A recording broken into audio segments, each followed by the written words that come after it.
My name is Jaxon, and for 12 years, I believed I was married to the love of my life. Carly was everything I thought I wanted. Beautiful, confident, and full of life. But as it turns out, she was also someone I didn't truly know. It started on a quiet Tuesday evening. Carly came home, her heels clicking on the hardwood floor as she announced, "Amber is hosting this exclusive party on Saturday night. We're invited." Her voice was filled with excitement, the kind she usually reserved for shopping trips or fancy dinners. Amber was Carly's old coworker, someone I'd never quite trusted. She had a reputation for stirring up trouble and always seemed to thrive on chaos. But Carly was adamant. "It's going to be classy," she insisted. "Amber's husband is hosting, and it'll be full of successful people. It's a chance to network, Jaxon." I wasn't a fan of these kinds of gatherings. The fake smiles, the shallow conversations. It wasn't my scene. But Carly wasn't taking no for an answer. She looked at me with that mix of annoyance and pity she'd perfected over the years, the kind that made me feel like I was failing as a husband for not sharing her enthusiasm. "Fine," I sighed. "But let's not stay too late. You know how I feel about these things. Don't be such a buzzkill," she shot back with a playful smirk. Saturday came faster than I'd hoped. Carly spent the entire afternoon getting ready, her laughter echoing through the house as she FaceTimed Amber to discuss outfits. When she finally walked out of the bedroom, I froze. She wore a dress that clung to her like a second skin, with a neckline that left little to the imagination. "Isn't it a bit much?" I asked cautiously. Her eyes narrowed, and she crossed her arms. "You always have something to say, don't you, Jaxon? It's a party, not Sunday brunch. Try to loosen up for once." I bit my tongue, as I always did, and drove us to Amber's house. The place was enormous, a mansion lit up like a Christmas tree, with luxury cars lining the driveway. Carly was practically buzzing with excitement as we walked in. Her arm looped through mine like we were the picture-perfect couple. Inside, the air was thick with perfume and chatter. People sipped champagne from crystal glasses, laughing a little too loudly at jokes that weren't that funny. Carly slipped into the crowd with ease, her charm on full display. I hung back, nursing a drink and trying to blend into the wallpaper. It wasn't long before I noticed how Carly was acting. She laughed a little too hard at the men's jokes, touched their arms a little too often, and disappeared a little too long every time she said she was going to mingle. At one point, I caught her in the corner of the room, leaning in close to a man I didn't recognize. He was tall, with an expensive suit and a smug grin that made my skin crawl. Carly was hanging on his every word, her hand resting lightly on his chest as she laughed at something he'd said. My stomach churned. I told myself it was harmless, that Carly was just being her usual social self. But deep down, I knew something was off. The night dragged on, and I found myself alone in the corner, watching Carly flirt her way through the room. I felt like a ghost, invisible and insignificant. When she finally came back to me, her lipstick slightly smudged and her cheeks flushed, I couldn't hold it in any longer. "What's going on, Carly?" I asked, trying to keep my voice steady. She looked at me like I just accused her of murder. "What are you talking about, Jaxon? I'm just having fun. You should try it sometime." Before I could respond, Amber appeared out of nowhere, her smile wide and fake as ever. "Jaxon, come with me. I want to show you something." I didn't want to go, but Amber was insistent. She led me to a room down the hall and opened the door. What I saw stopped me in my tracks. There, on a large TV screen, was a live feed of the party. But the camera wasn't focused on the main room. It was zoomed in on Carly, who was now outside by the pool, sitting on the lap of the smug guy from earlier. They were laughing, their faces inches apart, as she twirled a strand of her hair and whispered something in his ear.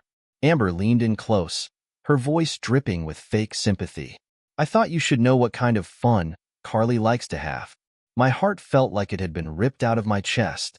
I couldn't move, couldn't speak, as I watched the woman I thought I knew betray me in real time.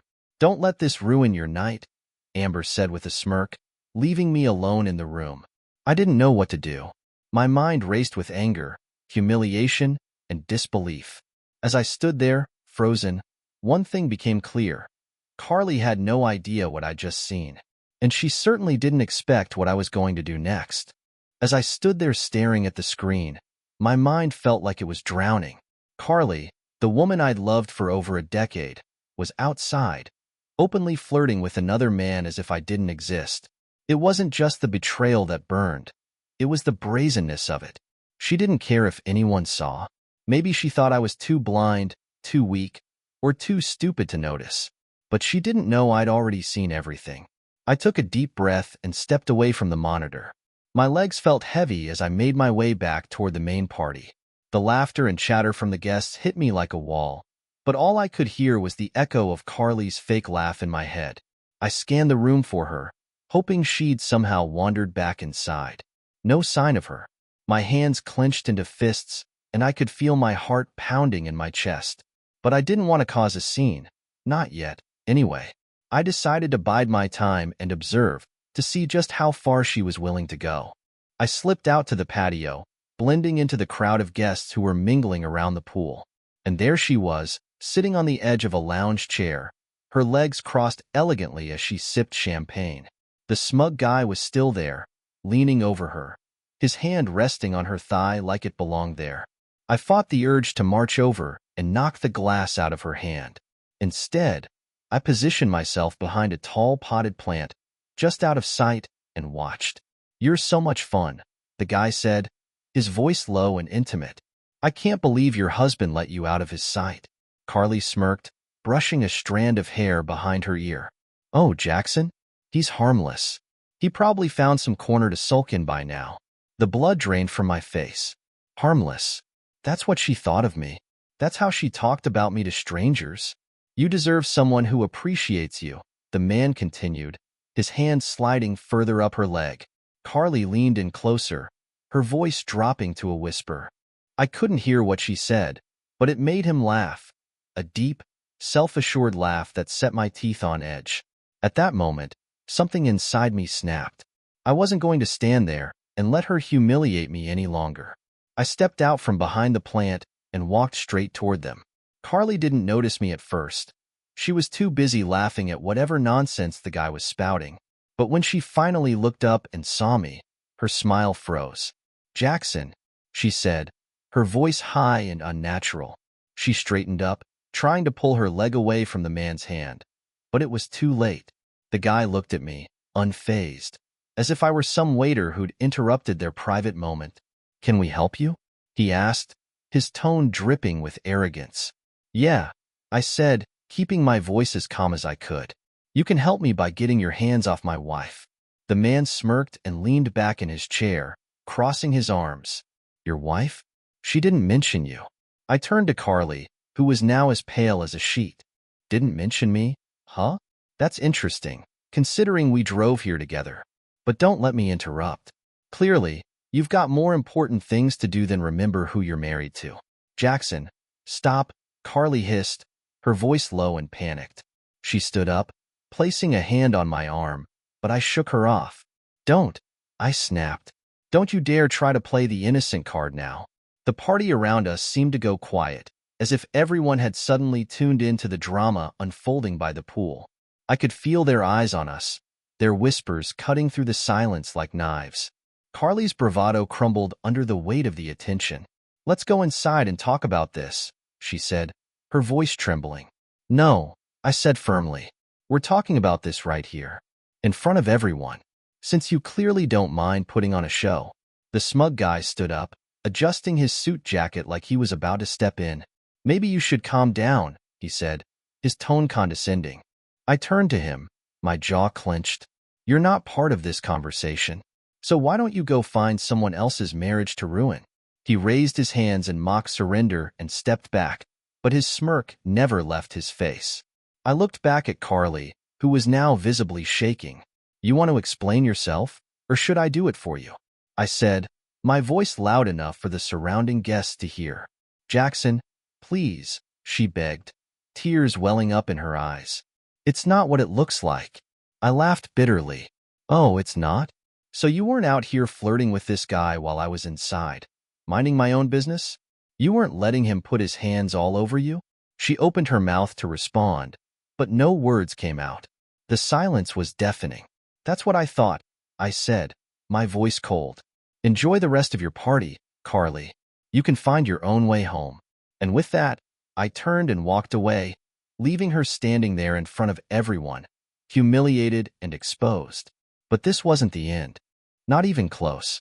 Carly thought she could get away with betraying me, but she had no idea what I had planned. I drove home in silence, gripping the steering wheel so tightly that my knuckles turned white. My mind was racing.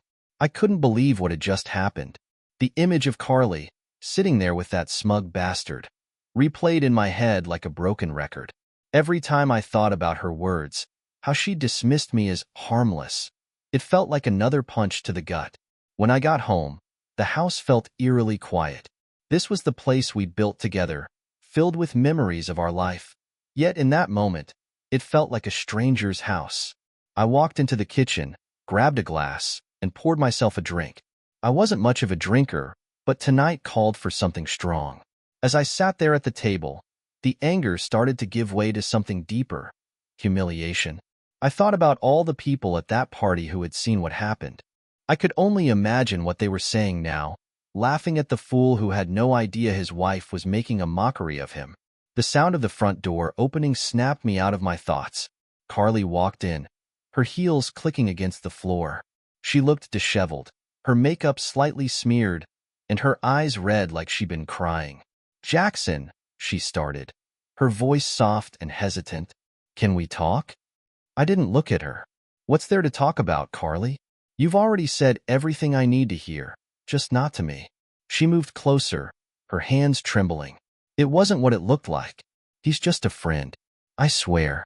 I laughed bitterly, finally looking up at her. "A friend? That's your excuse?"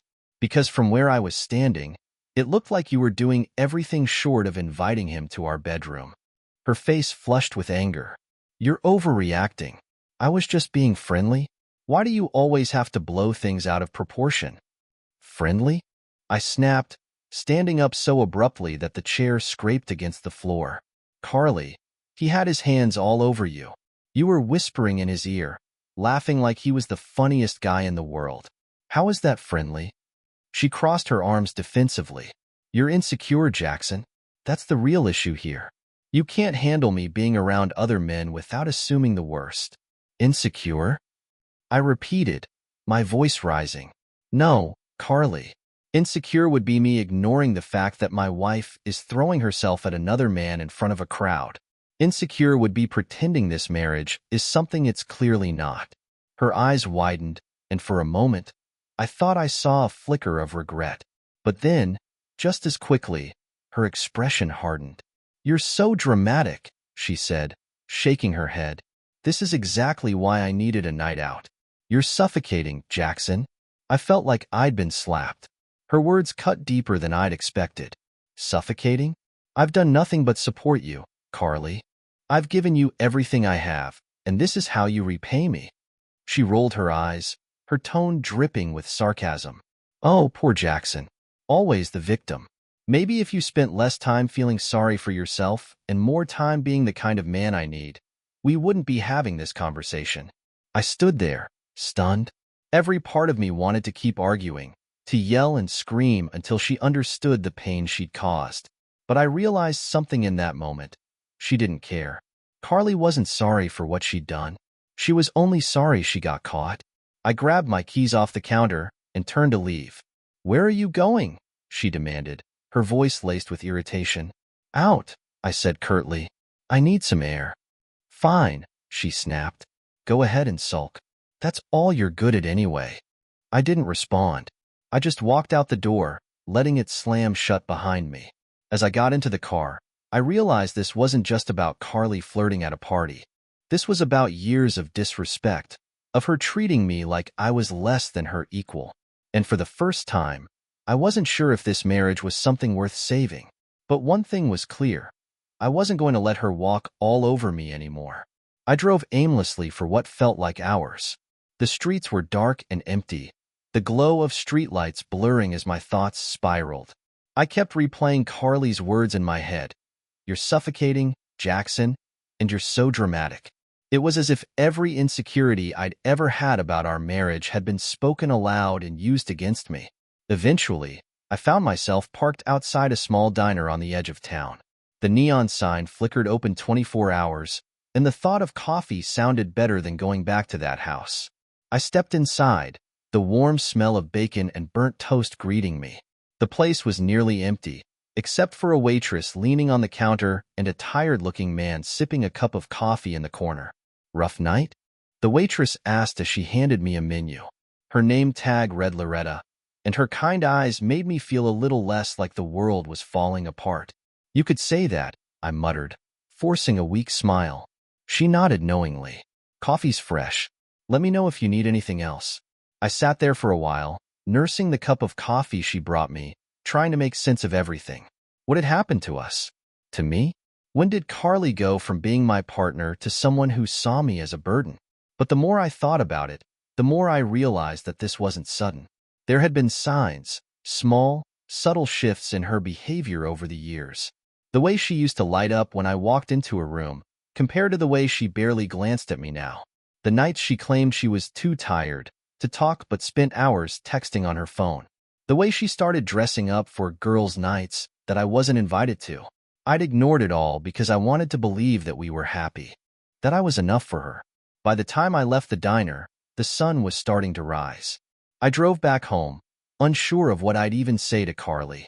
But when I walked through the door, I was met with a sight that sent my blood boiling. Carly was sitting in the living room, her legs curled up on the couch, scrolling through her phone as if nothing had happened. She didn't even look up when I walked in. "Did you have fun sulking?" she asked, her tone dripping with sarcasm. I stood there, staring at her. "Are you serious right now? After everything that happened last night, this is how you want to act?" She finally looked up, rolling her eyes. "Jaxon, you're making a big deal out of nothing. I told you, it wasn't what it looked like. I don't know why you can't just let it go." "Let it go?" I repeated, my voice rising. "Carly, you humiliated me. You flirted with another man in front of an entire party, and now you want to pretend like it's no big deal?" She sighed dramatically, tossing her phone onto the coffee table. "I'm not having this argument again. You're blowing everything out of proportion, as usual." I took a step closer, my hands shaking with anger. "Do you even care how this makes me feel? Or is my embarrassment just a side effect of your fun?" She stood up, crossing her arms. "You're being ridiculous. I can't even talk to you when you're like this." "Then maybe we shouldn't be talking at all," I said coldly. Her eyes narrowed. "What's that supposed to mean?" "It means I'm done being your doormat, Carly.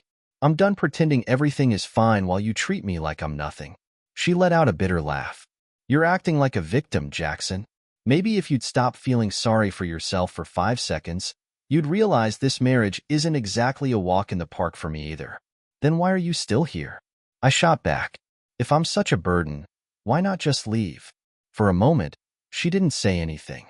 Her jaw tightened, and I could see the wheels turning in her head. But instead of answering, she grabbed her phone and stormed upstairs, slamming the bedroom door behind her. I stood there in the silence, my heart pounding. This wasn't just a fight. This was something bigger, something that felt like the beginning of the end. I knew I couldn't keep living like this, constantly second-guessing myself, wondering if I was the problem. If Carly wasn't willing to face the truth, then maybe it was time I stopped trying to fix something that was already broken.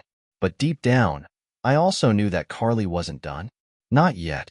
She'd already humiliated me once, and something told me she wasn't going to stop there. And for the first time, I realized that I wasn't just angry. I was ready. Ready to show her that I wasn't the weak, harmless man she thought I was. The day dragged on, and the tension in the house was unbearable. Carly stayed upstairs, slamming doors and stomping around like a teenager. I stayed downstairs, pacing the living room and trying to figure out what to do next. I couldn't stop replaying the party in my mind. Her flirtation, her dismissiveness, the smug look on that guy's face. By the afternoon, I decided I needed some air. I grabbed my jacket and headed to the park a few blocks away. It was quiet, just the sound of leaves rustling in the breeze and a few kids playing on the swings. For the first time in hours, I felt like I could breathe. But then my phone buzzed in my pocket. I pulled it out and saw an unknown number. Normally, I'd let it go to voicemail, but something compelled me to answer. Hello? Jaxon, right? The voice on the other end was unfamiliar, but there was an edge to it that instantly put me on guard. Yeah. Who is this? This is Eric, the man said casually. We met last night at Amber's party. Well, sort of. I'm the guy your wife was with. My blood ran cold. I gripped the phone tighter, my mind racing. What the hell do you want? Relax, Eric said, chuckling. I just thought you should know something. Carly's been coming to these parties for a while now. Last night wasn't the first time. I felt like I'd been punched in the gut. You're lying, I said, though my voice lacked conviction. Am I? He said smugly. Ask her about the last party. Or the one before that. She's got quite the reputation, you know? I couldn't respond. My throat felt tight, and my hand was trembling. Anyway, Eric continued, I just figured you'd want to know what kind of woman you're dealing with. Good luck, Jaxon. He hung up before I could say another word. I stood there in the middle of the park, the phone still pressed to my ear, trying to process what I just heard. If he was telling the truth, then last night wasn't just a mistake. It was part of a pattern. And if that was the case, Carly had been lying to me for a lot longer than I realized. When I got back to the house, Carly was in the kitchen, scrolling through her phone as if nothing had happened. The sight of her so calm, so unaffected, while my entire world was falling apart, sent a fresh wave of anger through me. I tossed my keys onto the counter with a loud clatter. She barely looked up. We need to talk, I said, my voice sharper than I intended. She sighed dramatically, setting her phone down. Again? Jaxon, we've already talked about this. You're blowing everything out of proportion. No, I said firmly, stepping closer. I mean, we really need to talk. About you. About these parties. Her expression shifted slightly, a flicker of something, nervousness, maybe, crossing her face. What are you talking about? I got a call, I said, crossing my arms. From Eric. You know, the guy you were practically sitting on last night? He had some interesting things to say. Her face paled, and she quickly turned away, grabbing a glass from the sink. I don't know what he told you, but you can't trust anything that man says. He's just trying to cause trouble. Really? I shot back, because he seemed pretty confident about one thing. Last night wasn't your first time doing this. The glass slipped from her hand and shattered in the sink. She froze, her back still to me. I want the truth, Carly, I demanded, my voice cold. How long has this been going on? How many of these exclusive parties have you been sneaking off to? And what have you been doing at them? She turned around slowly, her face a mix of guilt and defiance. You're acting paranoid. Eric's lying, Jaxon. He's just trying to stir up drama because he knows how insecure you are. Insecure? I barked, slamming my hand on the counter. Stop deflecting, Carly. Just tell me the truth for once in your life. Her jaw tightened, and for a moment, I thought she might actually confess. But instead, she doubled down. You're pathetic, you know that? She spat. You're so desperate to find something wrong with me that you'll believe anything anyone tells you. Maybe if you weren't so boring, I wouldn't have to go to these parties in the first place. Her words hit me like a slap. I stared at her, my chest heaving, trying to process the venom in her voice. So that's it, then? I said quietly. You're blaming me for your actions? For this? She shrugged, crossing her arms defensively. Maybe if you weren't so obsessed with controlling everything, I wouldn't feel the need to escape every once in a while. Escape? I repeated, shaking my head. Is that what you call it? Flirting with strangers, letting them put their hands all over you? That's your idea of an escape? She smirked bitterly, her eyes narrowing. Oh, grow up, Jaxon. It's not like I cheated on you. You're acting like I committed some horrible crime when all I did was have a little fun. God forbid I enjoy myself for once. I felt my fists clench at my sides. You don't get it, do you? This isn't just about last night. This is about respect, about trust. And you've thrown both of those out the window. Carly rolled her eyes, grabbing her phone from the counter. You know what? I'm done with this conversation. If you want to keep living in your little fantasy world where everything is my fault, go ahead. But I'm not wasting any more of my time on this." She turned and walked out of the kitchen, leaving me standing there alone. But I wasn't going to let it end like this. Not this time. Carly had spent years walking all over me, and I'd let her. But now, I was done. She thought she could lie her way out of this, that she could keep gaslighting me into thinking I was the problem. But I was finally seeing things clearly. And if she thought last night was the worst of it, she had no idea what was coming next. After Carly stormed out, I sat in the kitchen, staring at the shattered glass in the sink. My mind was a whirlwind of anger and disbelief, but amidst the chaos, one thought began to solidify. I needed to know the full truth. For too long, I had trusted Carly blindly, ignoring the red flags and brushing off my suspicions. But now, the pieces were falling into place, and I couldn't ignore them anymore. If she wouldn't tell me the truth, I'd find it myself. I grabbed her laptop from the desk in the living room. Carly was careless when it came to passwords. She always used the same one for everything. Sure enough, the first attempt got me in. Her email was a treasure trove of answers I wasn't prepared for. Dozens of messages from Amber and a few other names I didn't recognize, all discussing these exclusive parties. The tone was casual, almost brazen, with comments about who was attending, what to wear, and even jokes about keeping the fun a secret. Then I saw it. An email from Amber with the subject line, "Last night was perfect." My stomach churned as I clicked it. The message was short but damning. "Carly, you were the star of the night. Eric couldn't stop talking about how amazing you are. You really know how to keep people entertained. Can't wait for the next one. XO, Amber." I sat there, staring at the screen, feeling like the floor had just been ripped out from under me. My hands trembled as I scrolled through more emails, each one adding another layer to the betrayal. Carly hadn't just gone to these parties. She'd been a central figure in them, reveling in the attention and affection of other men. It wasn't just flirting. It was calculated, deliberate. My breath caught when I stumbled upon a folder in her inbox labeled personal. Inside were photos.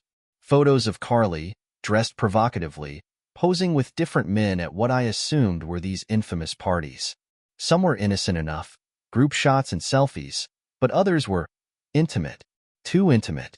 I slammed the laptop shut, my chest heaving with a mix of fury and heartbreak. Carly had been living a double life, and I'd been blind to it. The sound of footsteps on the stairs snapped me out of my thoughts. I quickly put the laptop back where I found it just as Carly walked into the room, her phone in hand and her expression annoyed. "What are you still doing down here?" she asked, her tone as sharp as ever. I forced myself to stay calm, my voice steady. "Just thinking." "Well, think quieter," she snapped. "I'm going to bed." I watched her walk away, my jaw clenched so tightly it hurt. I wanted to confront her right then and there, to throw the emails and photos in her face and demand answers. But I knew Carly. She'd find a way to twist it around, to make me the bad guy. No, I needed a plan.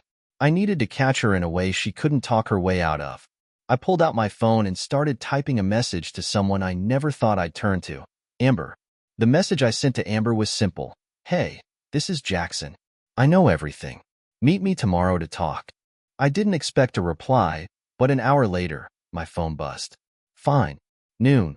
The coffee shop on Main. Don't make a scene." I barely slept that night.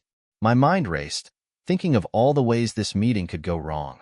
But I needed answers, and Amber held the key. The next day, I arrived at the coffee shop early, taking a seat in the corner where I could see the door. When Amber walked in, her confidence was palpable. She was dressed to perfection, with a smug smile that made my stomach turn. "Jaxon," she said, sliding into the chair across from me. "This is a surprise." "Cut the crap, Amber," I said, my tone flat. "I know about the parties. I know about Carly. I know everything." She tilted her head, her smile never wavering. "Do you? Or do you just think you do?" I pulled out my phone and opened the emails I'd found on Carly's laptop, placing it on the table. Amber's eyes flicked to the screen, and for the first time, her smile faltered. "Look," she said, leaning back in her chair, "those parties aren't what you think. They're just social gatherings. Networking. That's all. I laughed bitterly. Networking? Is that what you call it? Because from what I saw, it looks a hell of a lot like cheating. Amber sighed, crossing her arms.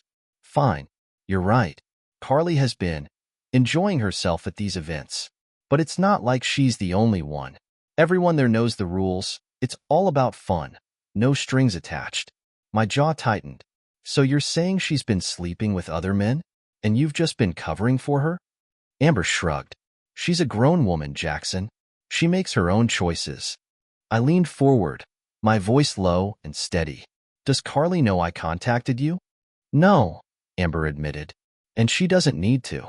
Whatever you're planning, leave me out of it. I nodded, standing up and grabbing my phone. Don't worry, Amber. I'll handle this on my own. That evening, I walked into the house to find Carly in the kitchen, scrolling through her phone as if nothing had happened.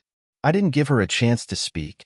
I placed the laptop on the counter and opened the folder with the incriminating photos and emails. What the hell is this? I asked, my voice calm but ice cold. Her face went pale, her mouth opening and closing like she was searching for an excuse. Jaxon, I can explain. Don't bother, I interrupted. I've heard enough lies. I know everything, Carly. About the parties, about Eric, about all of it. Her expression shifted from panic to anger. You had no right to go through my things. And you had no right to humiliate me, I snapped. You've been living a lie, Carly. But it ends here. She crossed her arms, her voice dripping with defiance. So what? You're going to leave me? Fine. Go ahead. You'll never find anyone better than me. I smiled grimly, pulling a manila envelope from my bag. Actually, I already did. These are divorce papers. I've already spoken to a lawyer, and given the evidence I have, you're not getting a dime from me. Her eyes widened, the color draining from her face. You can't do this, she hissed. I can, I said firmly. And I will. You've made it clear that this marriage means nothing to you. So I'm giving you exactly what you wanted, freedom. Congratulations, Carly. You're finally free to be the star of your own show. I turned and walked out the door, leaving her standing there in stunned silence. As I got into my car, a strange sense of relief washed over me. For the first time in years, I felt like I could finally breathe. Carly had spent years tearing me down, but now, I was done letting her control me. She thought she could break me, but all she did was set me free.